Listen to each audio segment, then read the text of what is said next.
Miazakazaka ankehitriny ny fanjifana sy ny fihinanana vokatra natoraly na ny bio mbola malalaka ny mahakasika ny tsenan'izy ity eto amintsika ka na ny vokatra bio avy any Chine aza dia hita ho tonga eto Madagasikara.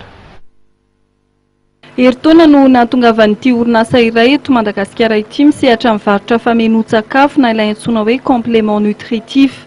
Avy any Chine ny vokatra ary vita amin'ny singa natoraly na ny bio avokoa ka nahazoana lalana avy amin'ny ministera ny fahasalamana malagasy.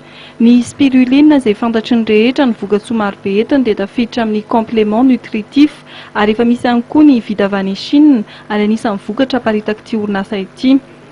Mamita ny dingana atao anatin'izay herintaona nahatongavan'izay ny tompon'andraikitra. Natao anatin'izay herintaona izay tokoa no nanapariahana ny vokatra teto Madagasikara Antananarivo indrindra.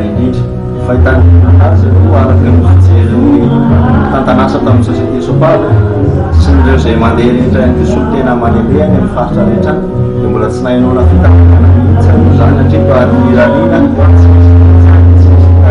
tsy faniany feo eny dia fahatsaran'ny vokatra, fahatsaran'ny fahasalamana ho an'izay mihinana an'ilay vokatra. Fahazon-dalana ny amin'ny fihinanana ireo vokatra ireo dia nanome fahazon-dalana ny ministeran'ny fahasalamana ary azona lalana ara-dalana tsara izany. Tao anatin'ny herintaona dia maro ireo malagasy nahazo tombotsoa satria efa mahery 700 no nahazo asa tamin'ny fanaparitahana amin'ny vokatra famenoan-tsakafo 100 isan-jato natoraly.